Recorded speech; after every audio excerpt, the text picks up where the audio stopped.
अस्सलाम वालेकुम व रहमतुल्लाहि व बरकातुहू। Welcome back students. पिछले लेक्चर में हमने डीएनए फिंगरप्रिंटिंग का इंट्रोडक्शन और इसके एप्लीकेशन ये देख चुके थे और ये वीडियो की लिंक मैं डिस्क्रिप्शन में दे दूंगा। अगर आपने नहीं देखा है तो वहाँ पर जाकर आप इस वीडियो को देख सकते हैं। तो आज हम डीएनए फिंगरप्रिंटिंग की टेक्निक, उसमें जो 7 स्टेप्स होती है, उन 7 स्टेप्स को हम एक एक करके यहाँ पर देखेंगे। तो डीएनए फिंगरप्रिंटिंग की जो 7 स्टेप्स है वो कुछ इस तरह से है। टेक्निक ऑफ डीएनए फिंगरप्रिंटिंग की फर्स्ट स्टेप है isolation of DNA, second restriction digestion, third gel electrophoresis, fourth step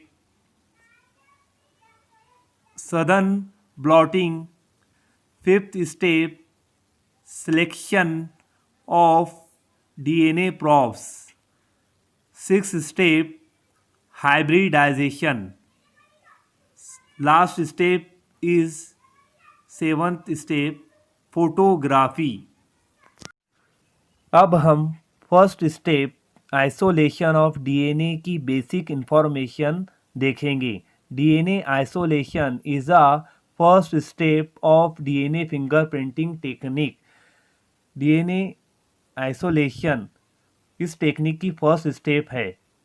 second point, first time DNA isolated by Friedrich Miescher. पहली बार डीएनए आइसोलेट किया गया था, निकाला गया था फ्रेडरिक मिशर के जरिए।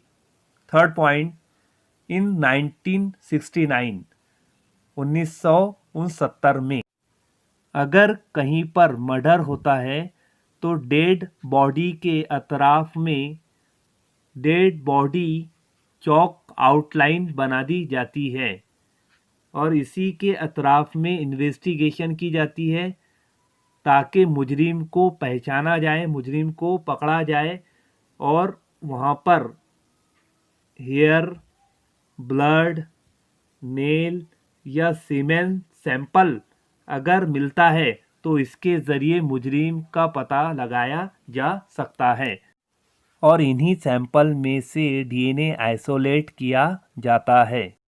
तो जैसा कि फर्स्ट स्टेप है isolation of DNA. Crime spot पर सैंपल कलेक्ट किया जाता है।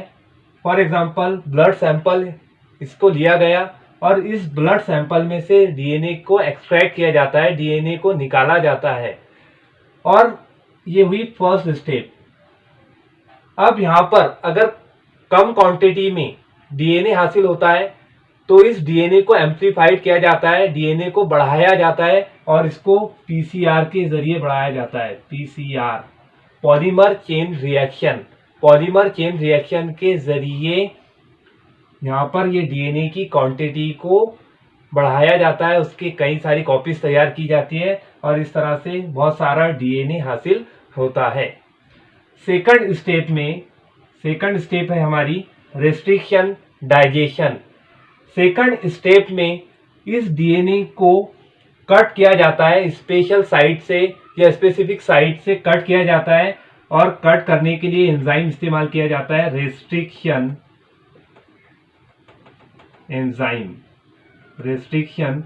एंजाइम यहाँ पर इस्तेमाल किया जाता है और रेस्ट्रिक्शन एंजाइम के जरिए मुख्तलिफ लेंथ के या डिफरेंट लेंथ के डीएनए फ्रैगमेंट्स हासिल होते हैं। ये डीएनए फ्रैगमेंट्स को RFLP भी कहा जाता है। R मीन्स रेस्ट्रिक्शन, यानी ऐसे डीएनए फ्रैगमेंट्स के जिसको स्पेसिफिक साइट से कट किया गया हो, स्पेशल साइट से कट किया गया हो, और फ्रैगमेंट, रेस्ट्रिक्शन फ्रैगमेंट, लेंथ पॉलीमार्फिज्म, यहाँ पर मुख्तलिफ लंबाई के या लेंथ के डीएनए फ्रैगमेंट्स हासिल होते हैं और ये सेकंड स्टेप। तो थर्ड स्टेप है जेल इलेक्ट्रोफोरेसिस। जेल इलेक्ट्रोफोरेसिस में एगारोस नामी एक जेल इस्तेमाल किया जाता है और उस जेल के जरिए डीएनए के फ्रैगमेंट्स को सेपरेट किया जाता है। Electro means current, electro means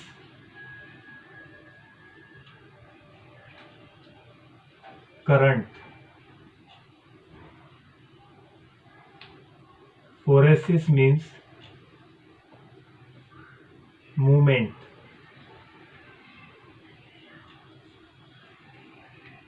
phoresis means movement.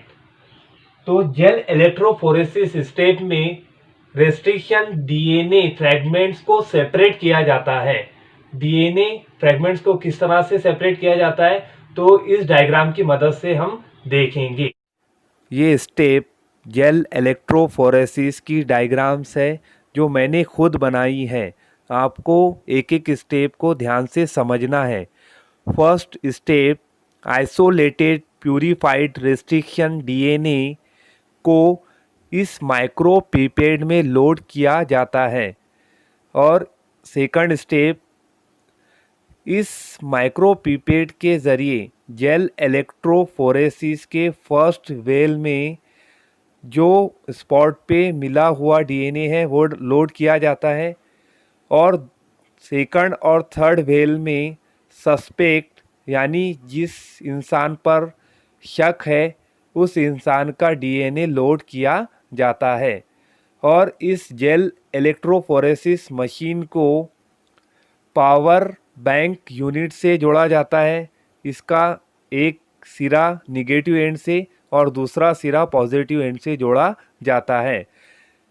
इस जेल इलेक्ट्रोफोरेसिस मशीन में पावर बैंक यूनिट के ज़रिए 122 वोल्ट का करंट फ्लो किया जाता है, जिसकी वजह से ये डीएनए फ्रैगमेंट निगेटिव एंड से पॉजिटिव एंड की तरफ रन करते हैं और बड़े डीएनए फ्रैगमेंट्स ऊपर की जानिब रह जाते हैं और छोटे डीएनए फ्रैगमेंट्स नीचे की जानिब रन करते हैं, यानी निगेटिव से पॉजिटिव की तरफ वो रन करते हैं।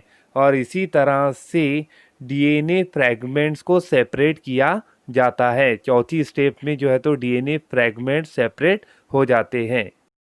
फोर्थ स्टेप है हमारी सदर्न ब्लॉटिंग टेक्निक। सदर्न नामी एक साइंटिस्ट था और उसी के नाम पर ये सदर्न ब्लॉटिंग टेक्निक रखी गई है। इस टेक्निक में नायलॉन मेम्ब्रेन ली जाती है या नाइट्रोसेलुलोज पेपर लिया जाता है और उस पेपर पर इलेक्ट्रोजेल फोरेसिस की वेल रखी जाती है, जिसमें जो स्पॉट पे मिला हुआ डीएनए इस वेल के अंदर डाला जाता है, प्लॉट किया जाता है। और ये जो 3 वेल दिख रही है, इस वेल के अंदर जो सस्पेक्ट का डीएनए है या जिस पर हमें शक है उस सस्पेक्ट का डीएनए डाला जाता है।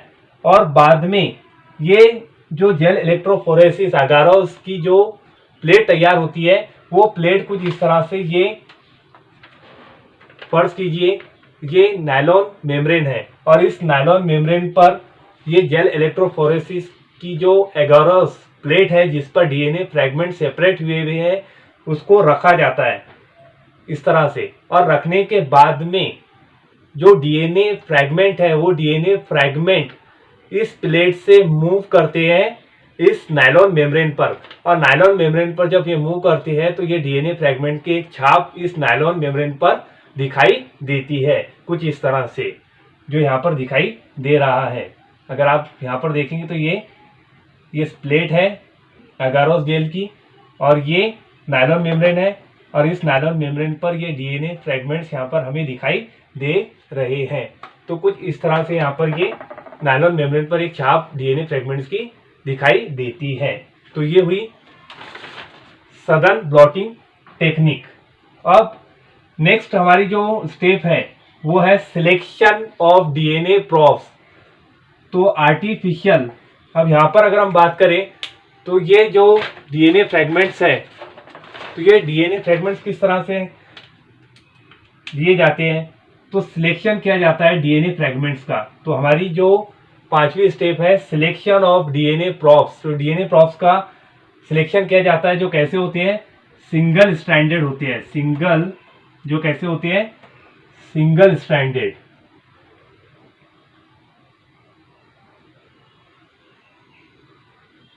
सिंगल स्ट्रैंडेड डीएनए यहाँ पर वो होते हैं। और कैसे होते हैं? एक ही लेंथ वाले, एक ही लेंथ के अगर डीएनए फ्रेगमेंट्स है तो ये हुआ सिलेक्शन ऑफ डीएनए प्रोब्स।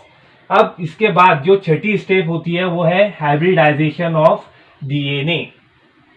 यहाँ पर क्या किया जाता है कि रेडियो एक्टिव डीएनए प्रोब्स लिए जाते हैं और वो डीएनए प्रोब्स जो है तो इस तरह से इस नायलॉन मेम्ब्रेन के ऊपर गुजारे जाते हैं।